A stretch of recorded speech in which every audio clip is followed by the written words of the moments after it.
Hey, it's Camo with Nashville Access, Facebook Live, the Pie Wagon Sessions, on a beautiful sunny morning in Nashville. Did I say sunny? Sunny. Yes. Sunny. Just double checking. Haven't had enough coffee yet. Ashley Taylor, thanks for being here. Anytime. Thank you so much for having me. Oh, it's a pleasure. Now, we kind of said we were doing kind of a California theme, and that was just accidental because I read your bio and saw, oh, she's from Bakersfield, boom, California. And that's kind of unique for Nashville, seeing somebody from Bakersfield anywhere. Yeah, exactly. We were talking, because I said, well, let's just talk. And so we started talking about Bakersfield and how you've moved to Nashville, you've been here for 2 years, and you've got the same things happening. Yeah. But then I said, oh, you're heading a 10-year town thing. And you said, Yeah, no. So tell me kind of how you got here. It's a good story. So I was born and raised in Bakersfield, California, and so for those people that are tuning in and they're like, what is Bakersfield? Where is that?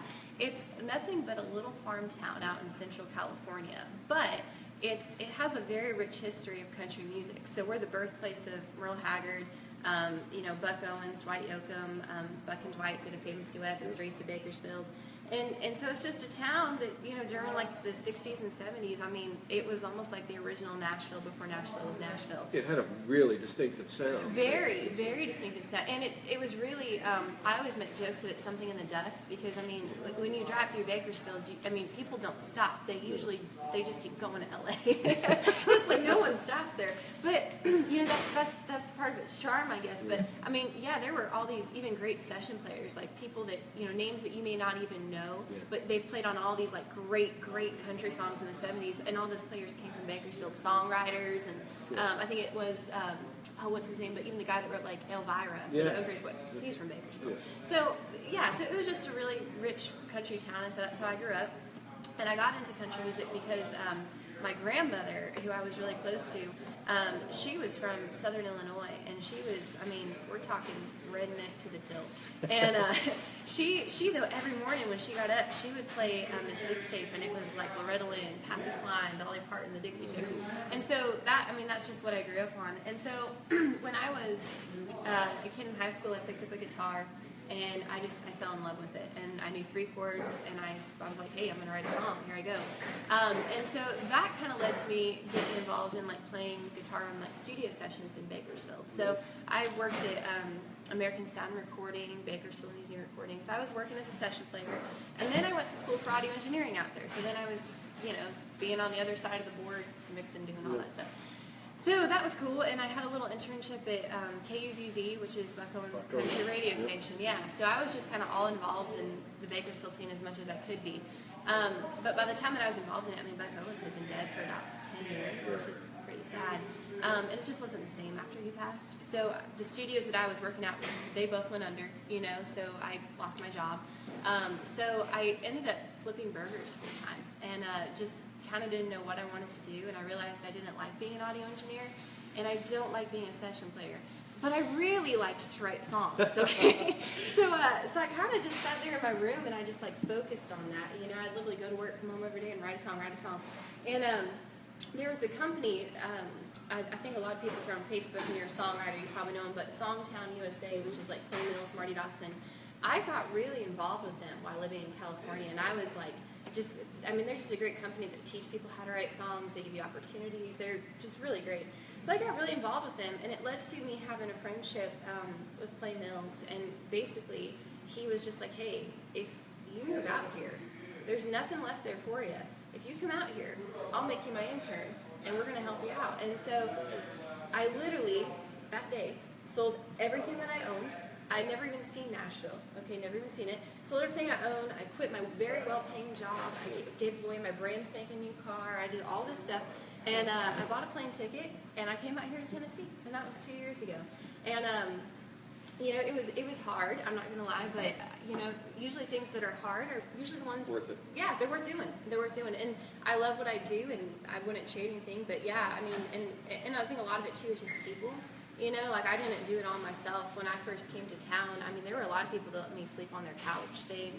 My aunt and uncle who live up in Knoxville, they actually let me live with them for a couple months. Yeah. And I would just make trips up here. But yeah, they put a roof over my head and food and, you know, clothes. And I was grateful. But yeah, but no, it's been great. And so I've been in town for 2 years and, you know, I love it. A lot of great things are happening, and you were saying that whole 10-year thing. Yeah. Well, maybe I am ahead of the 10-year curve, but I mean, I do work 16 hours a day, so yeah. I would hope that I'm at least a little bit ahead of that 10-year curve. I would hope at this point. But yeah, that's kind of my story and how I ended up in Nashville, from Bakersfield, Nashville, 3,000 miles. That's, yeah. How much of an influence was the music of people like Buck Owens and Bob Haggard and guys like that on you? Because you kind of came along quite a bit later than they were in their prime. Mm-hmm. And I was a huge Buck Owens fan. Oh, yeah. I was in Buck Owens fan club when I was a kid. They heard that, I'm sure. They heard that. Okay, that's okay. It's okay. You can geek out. Okay. It's okay. No, you know what's so funny is, because like I said, my grandmother would play country music, but my mom, she didn't hate country music, but she wasn't too into it. She was a rocker. So growing up, I got like all kinds of influences, but I think honestly, once I got to working for Buck Owens and researching the history, even after he had been dead for well over a decade, I realized it. And a really funny story is when I got on the plane and I came out to Tennessee, my plane landed in Nashville, and we got off the plane. It was me and my aunt and my best friend, Rebecca. We've been best friends since we were 9, and she was also born and raised in Bakersfield. So she comes out here with me to make sure I get here okay. We get off the plane, and the very first place we went was the Country Music Hall of Fame. Cool. So we walk in there, and you know, at this point, I was like, man, I hate Bakersfield, you know, there's nothing going on there. I have to move 3,000 miles to make something you know. And so I was, you know, I wasn't that, you know, and negative. You went to the Bakersfield display. How did you know? How did you know? Man, no joke. We took 3,000 miles off the plane. I'm like, Nashville's going to be so cool. Yeah, we walk in and it says, now exhibiting the Bakersfield sound. And I said, you're kidding me. So I toured for 3 hours listening to how great my hometown was. And I was like, wow, well, okay. But you know, and then it's funny though, because I think everyone relates to that though when you're young, and it's kind of like you want to leave home so bad, and then you leave home, and then even if you're happy, like I love Nashville, I'll live here for the rest of my life. It's the most amazing city in the world, and I'm so happy here. But home is always your home. You can't change that, you know. And so it's like I still go back to Bakersfield, and I get real nostalgic, and you know, it's like, and you know, it just makes you who you are. You know, people may joke all the time though, because they're like, you know, how are you from California, but you have like a southern accent? I'm like, you've never been to Bakersfield. You don't know our little farm truck life, so you don't know. But yeah, so it's cool. I love home, love Nashville, but. To this day, one of my favorite songs ever is Tall Dark Stranger. Oh my gosh. It's such a great song. You know, I don't think people realize too what a brilliant businessman he was. Yeah, I mean there was always kind of a thing going with Buck that you know, as an artist he was a great businessman. He was very but he really knew his stuff, and people more on the artist side always kind of resented the business aspect of Buck because it really drove him to do everything he did. Oh yeah. Well, because you have to think, I mean, there was hee-haw.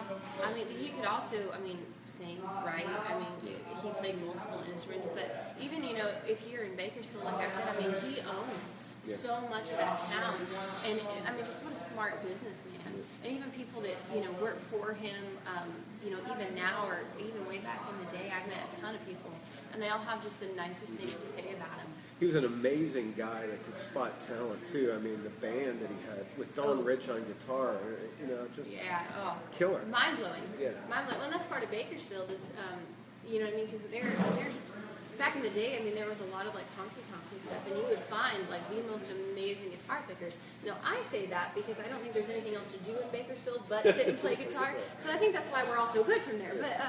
But yeah, there's a lot of people that came from there, and he'd find them playing in some bar and be like, hey, come to Hollywood, we're gonna, you know, cut a record, and then, you know, it gives it that unique sound. So I also heard that he never, I thought this was very interesting, that part of what makes that Bakersfield sound that everyone talks about is he never used bass players for the most part. Yeah. So that's why it's just like this wall of like guitars hitting in your face, but it's really cool.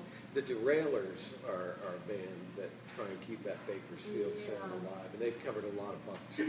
Oh, he's that, and I love Dwight Yoakam too. I mean, he wasn't from Bakersfield, but he sure connected. He really connected. Yeah. He really, and he's really good to it too. And that clearly means a lot. But you can tell like the influence Buck Owen had on him musically, personally, professionally. Like when that song "Streets of Bakersfield" came out with Dwight and Buck, that was just the coolest song to me because it brought Buck back and seeing them goofing around together was just really cool. You know what I love about it too though is if you've ever been to Bakersfield, it fits it.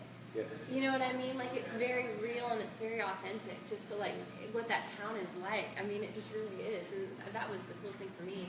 I remember being, like a kid watching that video and being like, oh, yeah, okay, I get it. Like, like. All right, enough about Bakersfield. You have a new EP called Bakersfield. I do.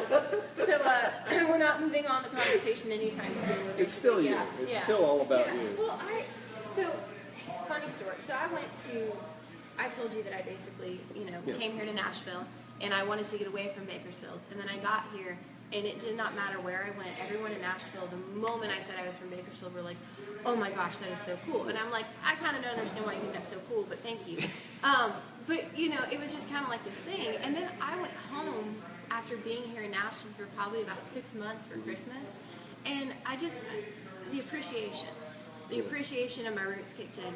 And I just, I feel like, if you know me as a person, I have a lot of characteristics where it's like I love people. I love talking to people. I'm very caring. But I also don't take crap from anybody. Yeah.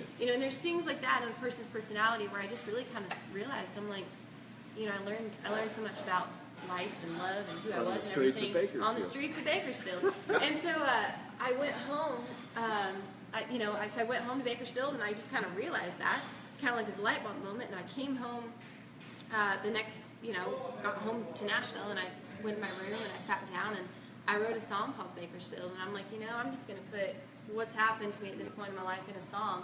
And then, so I wrote this song by myself, just sitting in my bedroom, and then it just kind of happened that, throughout, the course of a year, I decided like, hey, I'm going to do an EP. And we were like, well, what do you name your, big debut EP? What do you do? And so we were going through all the different options, and I just said, man, we're just going to call it Bakersfield, because it just, it's my town, it's where I'm from, and it's who you are. Exactly, and that's not going to change. You know what I mean? And I'm great with that. And I think so much of, because I write songs a lot for other people, but this is the first that it's like, well, hey, this is me, and this is who I am, and this is just what I do. But Bakersfield is such a huge part of me, and it's like I just couldn't think of a better name. I just couldn't.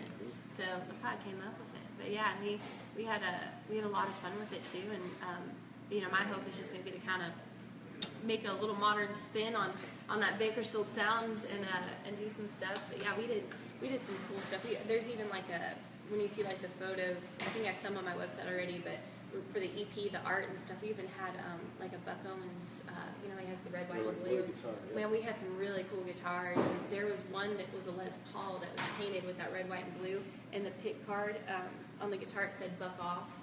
And I saw that and I was like, oh my gosh. I was like, that's mine. So I was like, it was so much fun though. So we kind of did stuff like that though to kind of make it like a little bit more modern, if you will. Cool. But and still be like myself and authentic, but pay tribute to my people. Bakersfield. My people. Yeah. Cool. That's what it is. How about a song? How about the song Bakersfield? Let's do it. But since we're talking all about Bakersfield and we're here, we take some I need some water because these Nashville allergies are not agreeing with me. Tell me about it. We should compare allergy notes. Seriously. I don't know what it is because it was raining, and then it's sunny and 75, and then it's like 50. I don't even know, but it's crazy. We didn't have that in Bakersfield because all we had was the thing on Facebook is a pollen cell and the Death Star and how similar they're. And I woke up this morning and I was like, ugh. So it's okay. I'm just going to sing to you in my sexy man voice. That's a sexy man voice. Make it work. But anywho, this is the title track off my EP. This is Bakersfield. Ashley Taylor.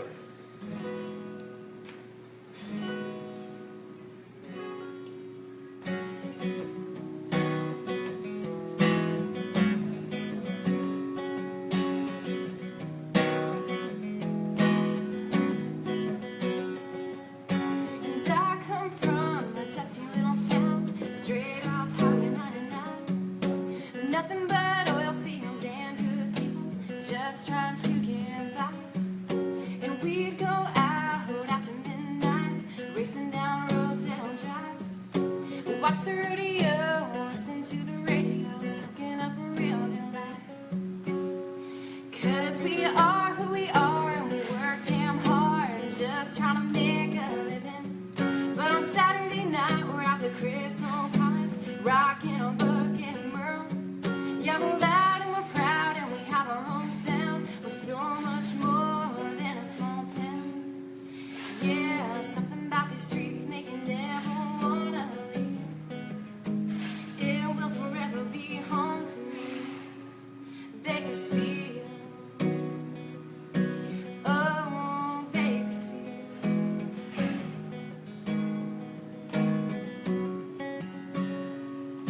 And I would hang out at the In-N-Out with all my friends. Sunday was church, Monday was school, then we started all over again. It was in those bars I first played guitar and learned who I am. It may not look like much, but there's something in that dust that pulls you in. 'Cause we are who we are, and we work damn hard, just trying to make a living. But on Saturday night, we're at the Crystal Palace, rocking our Buck and Merle. Yeah, we're loud and we're proud, and we have our own sound. We're so much more than a small town. Yeah, something about these streets make you never wanna leave. It will forever be home to me, Bakersfield. Oh, Bakersfield.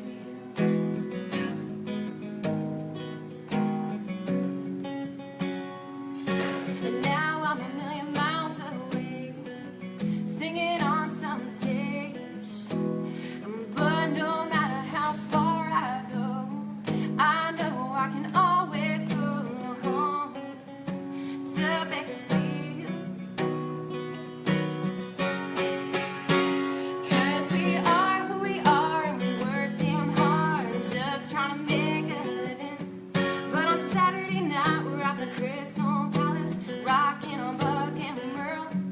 Yeah, we're loud and we're proud, and we have our own sound. We're so much more than a small town.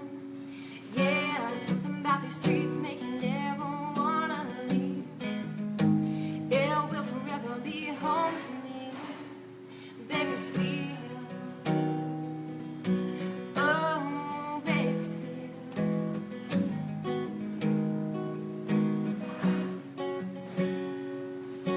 And I come from a dusty little town, straight off Highway 99.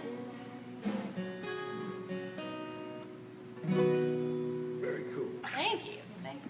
Drop the Crystal Palace in there. Oh yeah, the Crystal, yeah. Well, like I said, I mean that's the truth, though. You know, I think it's relatable, even if you're not from Bakersfield, that small town life of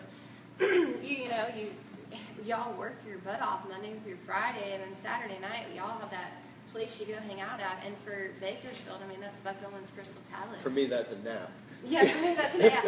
I learned as I get older. I'm like, yeah, it's just a nap now, guys. You know, it's just one little sleepy time, but yeah, so that's the title track off the EP, and Cool. we have 7 on there altogether. So there's 6 more where that came from, you know. And people can get that on iTunes. And Yeah. We're gonna release our very first single July 27th, Nice. and then what we're gonna kind of do is set up pre-orders for the EP, and then it will come out in a couple months after that. But yeah, no, it will be available on iTunes and wherever you can get music, and we'll have even, believe it or not, this ancient thing called the CD. We're gonna have those too. Which double as very nice coasters. They do, Yeah. they do. I love to sell. I just kind of like on my, my merch table at my shows, I put CD/coaster, Yeah. and and people are like, "Oh, great, awesome!" That's I think I saw Dirks. It was either Dirks Bentley or Billy Cragsy, because they both had curly hair at the time. And it was playing the George Strait thing, and they said, we've always wanted to pitch you music, so here's a CD, and like it's honoring him up in the box. And they handed the CD up, and he said, "Yeah, I know, Norma's just going to use that as a coaster." And George liked it. Pretty cool.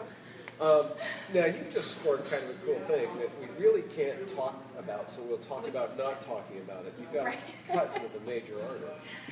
Yes. Yeah. Yes. and again, people are like, "Oh, See, you're see how I let it. I know, Really but cool. we can't talk about it, but we're going to talk about it. Yeah, you know, I think it honestly kind of goes back to the you were saying like way ahead of that 10-year thing, but you know, when I first came to town 2 years ago, I did not know what a co-write was. I had written songs by myself in my bedroom, and that was the extent of that. And then I got here, and everybody co-writes. I mean, and I was like, what is that? What does that mean? So when I kind of got in here and I learned that that was the way that Nashville does things, I loved it. Like, I tried it one time, and I was like, this is great. So I wrote with anybody and everybody my first year in town, and I would just write. And so my first year here, I wrote 200 songs. Wow. And then last year, we just ended, and I wrote another 200. So, you know, but I write every single day. There's not a day that goes by that I'm not writing either by myself or with somebody. Or It's percentages. If, Yeah. You know, if you've got a ton out there, then your chances are better that something's going to get Well, I cut. think, you know, songwriting is just like anything else, whether it's riding a bike or, you know, playing a guitar, you know, it's practice. And if you write, you know, 400 songs in 2 years, the chances of you, like, I mean, when I first started writing, compared to now, there's no comparison. Yeah. And that's my mindset is, even right now, okay, where I'm at right now, I'm not going to be here in 6 months to a year, because we're always growing. Well, it was about writing Yeah. up, too. Writing with people that are better than you. Exactly, Bring yeah. something different to the table. Yeah. Well, and that's the thing is, you know, a lot of people are just trying to write with people that are up, but, you know, I like to bring great things into a writing room, so it's like, I think you by yourself as well. That's why I write by myself so much still. It's because me by myself, you know, that dictates, I think, what a great writer is. And then when I mix myself with somebody else, it's where magic happens. What do you think about some of these people that are writing like with 12 people? Oh, like at once? Yeah. You know, You see like 13 writers on a song and 6 producers on the song. It's such an LA thing. Yeah. I feel like they're trying to fit it into Nashville. I've never written with that many people. Stop it. Just don't do it. I just don't know how that would work, because I feel like I've written a song with like 5 people. Yeah. That was the maximum, and we were all friends, and it was really fun, and it was a great time. But if you were like in a serious co-write, I feel like, and you had 12 people in the room, like there would be so many ideas and so many things going back and forth that I don't know about that. I would be so confused. And then, you know, like a lot of the people, I guess, do the whole thing where it's like, well, like the percentage of the credit that you get depends on what you. Oh, I know. When you're already getting .0000001 cents on the Yeah. stream, and you've got to then split that with 12 people. I mean, yeah, like you're gonna. I mean, and then we wonder why, you know, someone has like 1 million spins and they get a check for 50 cents. Like, there you go. But yeah, I don't know. I don't know if I could write with 12 people. Not at one time. Not at one time. Just say no. Just say no. That's our long story short. Just say no. You want to do another song for us? Yeah. With your sparkly capo? Kaiser Capo show. That really is a showbiz capo. You know what? I have an assortment of these in all different colors. And you can see my Kayla straps, my sparkly strap. I have a thing for glitter. Glitter big time. I'll play you guys. Let's do it because we're friends. I'm gonna play you the very first song that I ever wrote. Cool. All right. So, because like I said, I learned three chords, and then I was like, I want to write a song. And I remember there was a girl named Gretchen Wilson. Do you guys remember Gretchen Wilson? Great writer. I was sitting in my grandparents' mobile home. I told you they were rednecks before the interview started. I was sitting in my grandparents' mobile home. How close was the propane tank? It was pretty close, my friend. It was pretty close. Because that always determines the level of it. Yeah. If it's further away, you're covered. If it's close, you're just screwed. Yeah, you're just screwed. Now, we were sitting in my grandparents' mobile home, and I remember being a kid, and my grandma had CMT on, and I remember watching Gretchen Wilson just come flying off of that four-wheeler singing about being a redneck woman, and I went to my mom, and I said, Mom, she goes, what? And I said, when I grow up, I want to be a redneck. And she was like, oh, honey, that's great. That's every awesome. mama's dream. Yeah, she literally was like, yeah, babe, don't be a doctor, don't be a lawyer, be a redneck, just do you. That's great, babe, that's great. So I was like, cool. But I just loved how confident she was, and that's like what spoke to me. So, you know, my bedroom went from being pink to be covered in camo, and, you know, Johnny Cash and John Deere, you know. I do get a royalty every He time gets a somebody royalty. says Well, I think you like this song because it mentions your name. All right. And we like guns, and Is this there's like a guns. song about me? I didn't know you when I was a kid, It was and I fate. wrote this. It was total fate. fate. Yeah, I right. God knew I was going to be here one day, and I got to sing this song. But yeah, this is called Country Girl Thing. So this is like the first song I ever wrote. and it's fun. It's not going to be on my EP, but we play it at every single live show, and people just sing along with it because it's fun. But anywho, Cool. All right. here we go.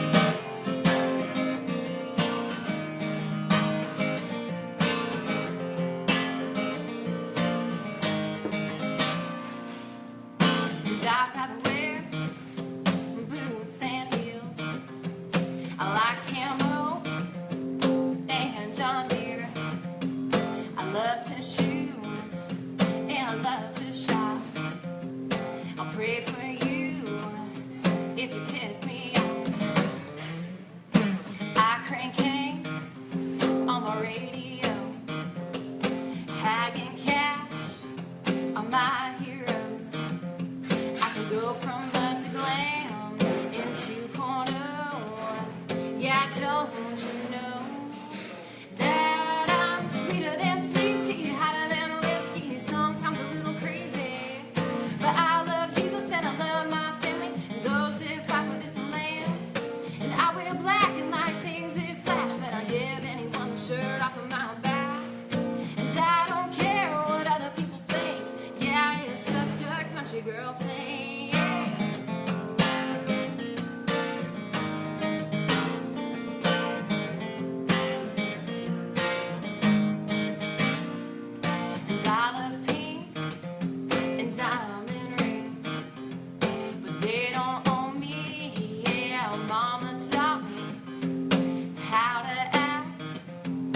Daddy taught me how to kick some. So boy, if you hold me, better treat me like a queen. Yeah, please don't test my Christianity. 'Cause I'm sweeter than sweet tea, hotter than whiskey, sometimes a little crazy. But I love Jesus and I love my family and those that fight for this land. And I wear black and like things that flash, but I give anyone the shirt off of my back. And I don't care what other people think. Yeah, it's just a country girl thing. Yeah. Oh yeah, come on. Oh, so see what you will about me. But I am who I am, and that's all I know how to be. 'Cause I'm sweeter than sweet tea, hotter than whiskey. Yeah, I'm sweeter than sweet tea, hotter than whiskey, sometimes a little crazy. But I love Jesus and I love my family and those that fight for this land. And I wear black and like things that flash, but I'll give anyone the shirt off of my back. And I don't care what other people think. Yeah, it's just a country girl thing. Yeah. Oh yeah. Come on.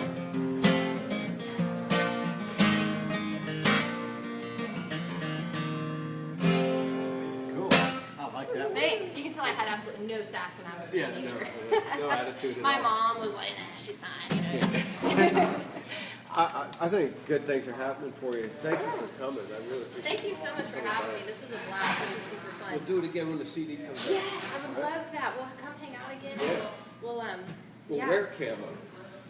Matching. You wear like camo, and I'll wear like pink camo. All right, that's And it. we'll sit here and I'll play you Nobody more will see songs it. about camo. Yeah, do you like your little shout out there in the first Yeah, verse? I I did didn't that. even know you back then, but I guess I wrote that for you. Deja vu. So you know. Ashley Taylor, go check her out on all the socials, her Facebook and all that kind of stuff. Yes, for sure. And buy her music when it comes out, and when the major cut comes out, we'll hear about it, and we'll tell you all about it so you can go get that. Yes, for See you sure. next time. Thank you guys.